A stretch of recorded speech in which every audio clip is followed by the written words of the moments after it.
So this is why your e-commerce brand sucks at influencer marketing, and it's probably costing you thousands of dollars per month not getting it right. So if you don't know me, my name is Will De Bruin. I co-founded an e-commerce business in 2013 with my brother. We left our corporate jobs and started a cold pressed juice cleansing company from the kitchen bench that has since gone on to grow to multiple seven figures per year. And I've also helped a couple of hundred other e-commerce brands in our paid communities, the Ecom Blueprint program and Up-Level Mastermind as well, grow to multiple six figures and multiple seven figures per year as well. So that's what I love to do and share information via means like this. So when it comes to influencer marketing, this has been a real key to Karmic, the juice cleanse company that I co-founded, succeeding. It was the first time that we hit a legitimate $10,000 a month and $20,000 per month, and probably responsible for other successful months as well, or milestones before that. It was actually from one month to the next, went from 9 to 27K in the exact next month. It was pretty crazy, the results that we can see with influencer marketing. So in terms of the results, I haven't seen a more explosive, more exponential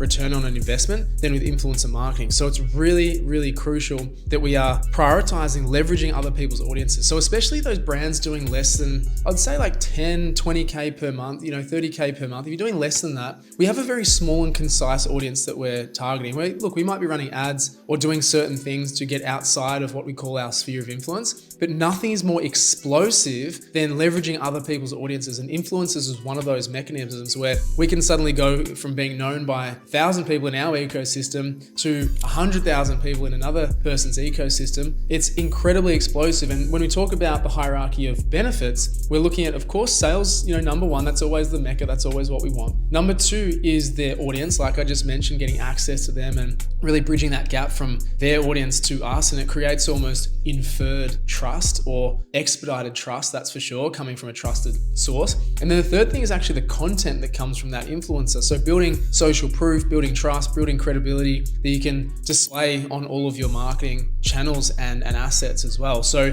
I can't emphasize the importance enough of influencer marketing. So why do people get it wrong and what are the mistakes that are made? I'd say the first thing that people get wrong is honestly just not doing enough volume. Okay, that might sound obvious, but people often come to me and come into our program and community and be like, yeah, I tried influencer marketing once or twice and it didn't work. And I'm like, well, how many times did you actually try it? And they're like, well, yeah, once or twice. And I said, no, you have to do at least 30 actual placements of that product to an influencer. 30 actual influencers have to post for you, not 30 outreaches, 30 posting to gauge a real reading on if this will impact your business or not. Because what can happen is that typically we will get some that miss, we'll get some that hit, but some that miss. And so before we build up this muscle of choosing the right people and selecting the right people, there's going to be a period of time where we're learning and iterating who's going to be best fit for our brand, right? And that doesn't come right at the beginning. Trust me on that. So you might have a circumstance where your first 10 or 15 or even 20 people that represent your brand or create content for your brand to their audience bombs. Like it doesn't get much of an impact. You might get the content, but you might not get many in your audience coming over from them or even sales coming from them as well. But it's those next 10 where you could actually smash it out of the park that makes up for all of the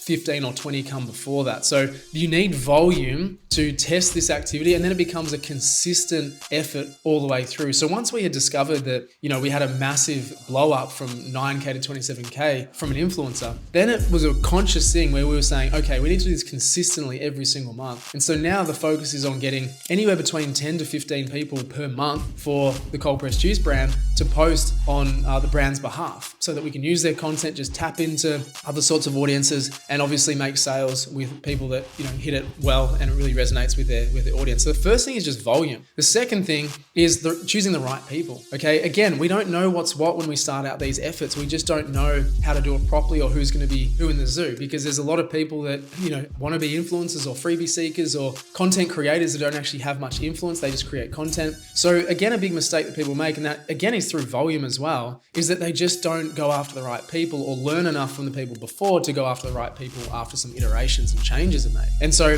that's another fundamental problem. If we just keep hitting the same people up, content creator after another, you're just going to get the same mediocre results. So they're the two biggest things about why people don't grow or take advantage of this effort. Now, I'll use an example of someone in our community who hit it big, who hit it right. And this is not that uncommon, but this is the most recent one. So Adrian actually went from 2K to 38K in the very next month because of an influencer posting for him. That's crazy. That's for his skincare brand. And he wasn't even expecting, he didn't even know that this person was posting, which he jumped on a podcast. Then they did a bit of a YouTube short and some reels as well, featuring the product, and his brand absolutely exploded. And so the longevity of that, from his sphere of influence or his audience going from this to this in basically a heartbeat, means that he's now got that many people to market to ongoing, right? He's already tapped in and accessed that audience. So then obviously the advice and the strategy moving forwards is, well, that worked. So it's like volume, and then obviously who you select and what platforms they're actually on, okay? So that's the next component that I'll actually go into. What are the 3 strategies we use or recommend? So the first one is an agency. You can use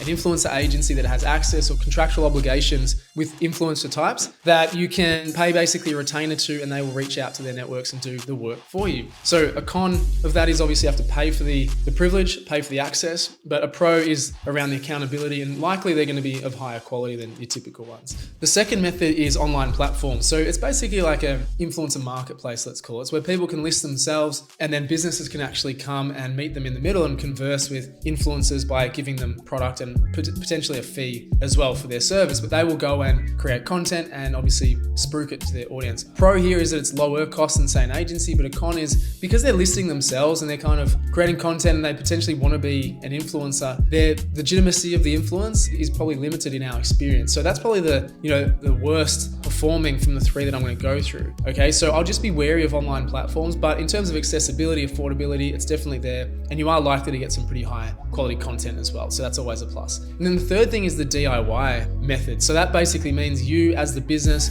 going and approaching people on social platforms such as Instagram and saying, hey, this is our brand, this is what we do. We love what you do. We think we're in alignment. We'd love to actually collaborate with you and do something, and actually ask them, if we give you product, would you like to do some content, or are you going to do some content? Now that might be organic. They might do a straight trade for product and content, or they might ask for a fee as well, which is totally normal. You just need to work and read through the lines and obviously calculate the ROIs with what that could possibly be. Now, with all of these efforts, the ROIs are undefined or unguaranteed, but you just have to use, again, past experience to gauge what that hypothetically could be. They're basically the 3 methods that we use and recommend. All work. In terms of order of preference, DIY is definitely number 1. You have more access. You can sort of pick and choose. You can build relationships, have longer term relationships, but the downside is the time and effort that goes into it, okay? Potential unresponses and things like that. The second one is the agency, okay? But again, you're going to pay for the convenience and privilege. And then the third one is probably the online platforms, from there. Again, we've tried them all. They've all worked. Sometimes they haven't worked as well, but that's just been, my experience.